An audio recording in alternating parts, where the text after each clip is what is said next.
Great, so thanks everybody for having me up here.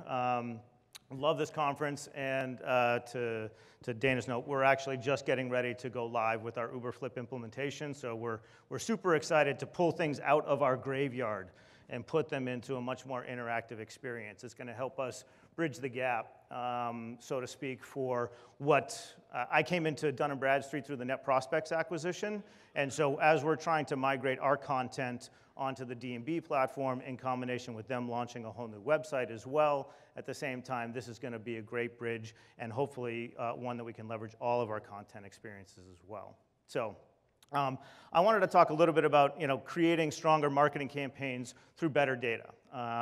In the context of developing a content piece, I wanted to start about talking about how we developed a piece of content that was about segmentation and targeting, leveraging some of these best practices, right? One of the things that, and this was a piece that we developed when we were part of NetProspex, we were embarking on persona-based marketing. We fully invested into it. It was a real driving force for us. Now, interestingly, as we're moving into part of integrated with D&B, we are adopting more account-based marketing. So it's really a melding of those two things, as well as leveraging new programmatic ad buying capabilities to really fine-tune how you're actually reaching the audiences that you're designing these pieces for, whether it be through content syndication or digital ad buying. All three of these things, which are major practices, and you hear about them here at these conferences, and you see them in other avenues, are really driving how we operate as marketers today.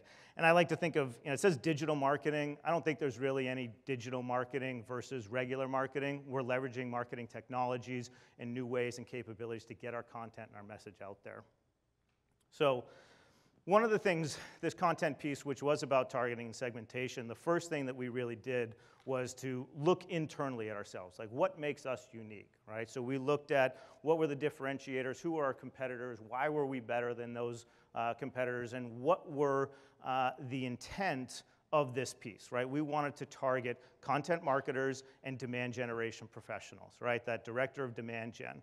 We also wanted to see, is this piece going to be different for a customer versus a prospect, right? We had two primary offerings at the time. We sold data as a service, so targeted data, list buying, as well as our data management services. Now, data management was the high growth product set for us, so we wanted to focus on that. We also see that as more of a sustainable value for our business. So we saw this, one, for prospects as the area that we wanted them to identify us with, and for customers who traditionally had bought data from us, we wanted this to be a cross-sell opportunity into those organizations, right? So as we looked at the content that we had out there, we determined that we needed more top-of-the-funnel pieces, right? We wanted to attract and engage those directors of the demand gen, the people focused on marketing programs, and how do you get better at that and align our brand with those types of thought leadership in that area. And while this might not necessarily be a thought leadership piece, this is actually more tactical, right? And one of the things that you'll see in these best practices, there's nothing earth-shattering here in these best practices. You've heard them here before. Other people are talking about them in other sessions here today. But one of the things that I've seen is that there's one thing to actually understand or talk about best practices. It's another thing to actually take the time to do them, right? We talk a lot about it, and you have to carve out the time to actually sit down and come up with, a spreadsheet and write down, what are my differentiators? How does this align to a customer versus a prospect, right? And so that was actually one of the things about this piece that we wanted to focus on. Can we give people a workbook to actually give them a framework to work in and to do these four things all at once, right? Sit down with your team and actually give them something that they can interact with and use to help drive their strategy. And then, we map this to top of the funnel type of content for us. Second thing we wanted to do is we said, all right, who are we going after, right? As NetProspex, we were doing very, very well with technology companies that were emerging. So we classified emerging businesses as 5 million to about 50 million in revenue. We were doing very well with that, right? And we wanted to continue to focus on people with that, in that range, or organizations in that range. The other thing that we wanted to do is we knew that we got greater adoption of our products when we saw adoption of marketing automation platforms. So people who were using Marketo and Eloqua and Silverpop and those types of platforms. So we wanted to actually identify organizations that had those technologies installed in there. There are sources of that type of information. Dun & Bradstreet is one of those organizations that provides that. So we actually use that as a way to segment our audience in terms of overlaying that information on the companies that we had inside of our own marketing automation platform, so we could prioritize our outreach to them with this piece. When you look at all these different types of target market, it isn't just about the size of the company or the industry. It also gets down into those people who are actually making the decisions, because at the end of the day, companies don't buy products, people do. And I just heard an interesting statistic that in enterprise IT sales today, there's an average of 17 people involved in the decision-making of software purchases. That's up from 11 just 3 years ago. So a 70% increase in the number of people that you have to interact with during the sales cycle for if you're in IT software sales right now. So that means that not only do you have to reach the decision maker, you got to reach that economic buyer, you got to reach the influencers, identify champions, and the end users. And then you have to align content to each of that person's needs. So it really takes a common understanding of who those people are and what is actually motivating them. So as I said, we got very deep into the persona-based marketing, and we interviewed, I want to say, 40 or 50 customers, prospects, and people who chose not to do business with us. And that was a very interesting conversation in many cases. But really good insight, because knowing why they didn't purchase our decision and being able to correlate that to what their needs were was really insightful from a product development perspective, but also from a go-to-market and a messaging perspective especially. So we did that probably 2.5 years ago, and we're getting ready to relaunch the kind of revalidation of our personas. One of the things that I heard at a recent conference as well was that if you're not revalidating your personas every 2 or 3 years, you have a chance of kind of drifting far to the right or far to the left. So it's always good to kind of refocus and revalidate where you are, so we're about to embark on that journey ourselves. And one of the main reasons for that is that we've also seen different people get involved in the decision-making process. The director of demand gen is still our primary focus, but now we start to see marketing ops people, sales ops people, VP of sales get involved in the discussion around data management and how it impacts not only your go-to-market, but also your sales acceleration strategy. So we actually are expanding, and we're going to broaden out the number of personas that we focus on. Triggers, right? So once you actually develop the content and you put it out there, understanding how you want to employ this in your overall nurturing strategy, right? We said that this was a top of the funnel piece for us, but we also identified or felt that if someone was actively looking for solutions around segmentation and targeting, it probably indicated that they had a higher likelihood or a greater need for data management solutions. So we were using this early on, but we also used this, we considered this a leapfrog piece for us. So we were willing to say if someone downloaded this early on in our interaction with them, we actually would move them a couple of stages down in their buyer's journey for us. And so we would re-architect where they followed into in terms of their nurturing strategy or what the next message was going to be. So we had done a content map. We looked at where we needed content. Top of the funnel was where we had identified it, but we felt we had some really good downstream pieces of content as well, some ROI cases, some pieces that help them develop a business case for bringing in data management as well. So we use this as a potential leapfrog piece in some of those cases as well. From an enablement perspective, once we launched this piece, we talked and dealt on a daily basis with our sales guys.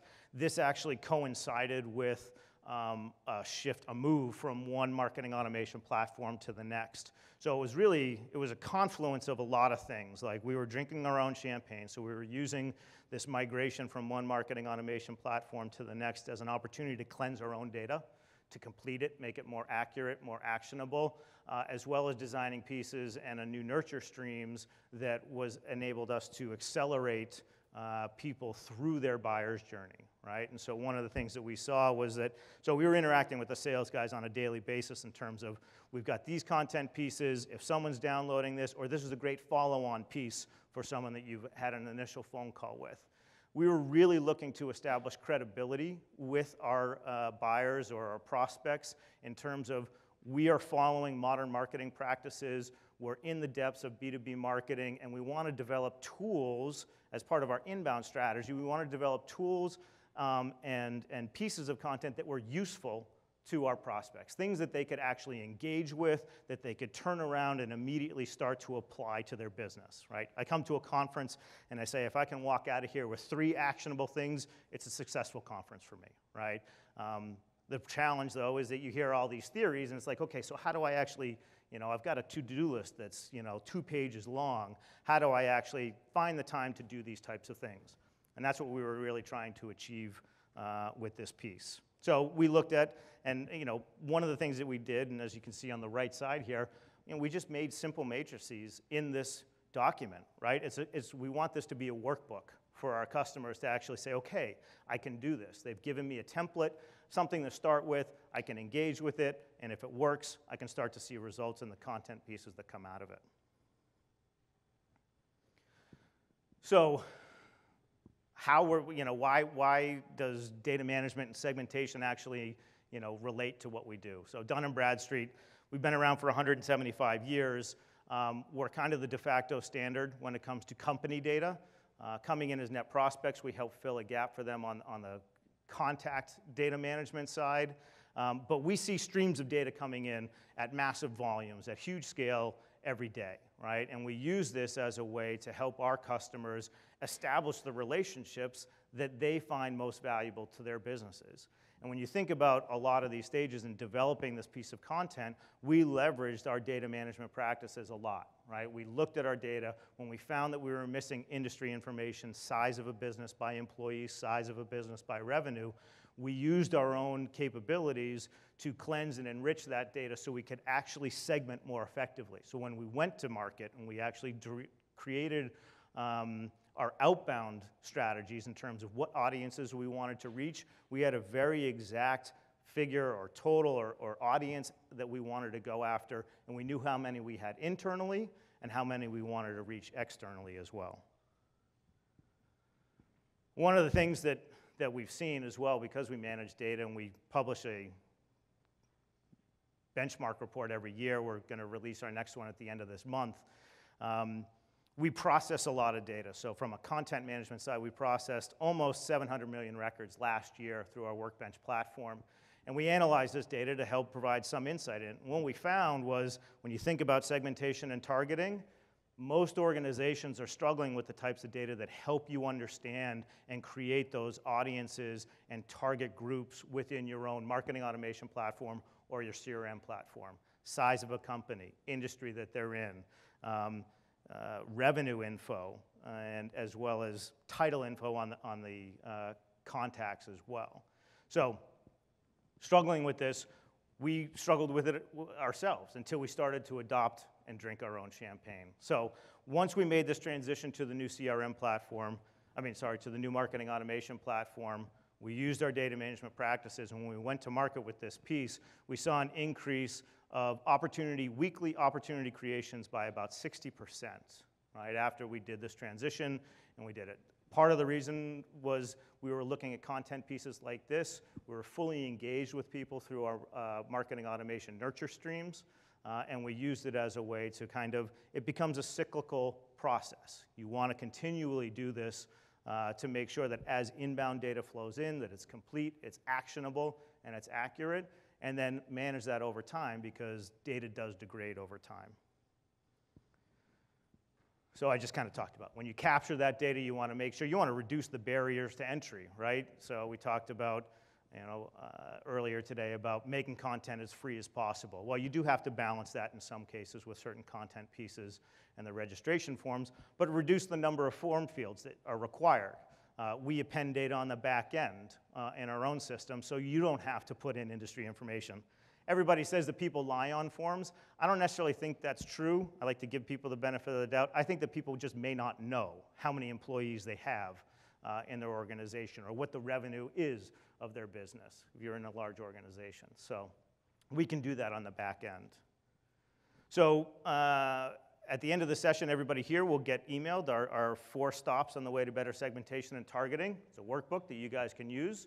And really focusing on these 4 best practices. And hopefully this is a guide that can help you sit down with your team and in an afternoon at least create a general framework and identify areas that need further exploration. So at the end of the day or at the end of the week, you've got an action plan to help you develop better content. All right? Thanks.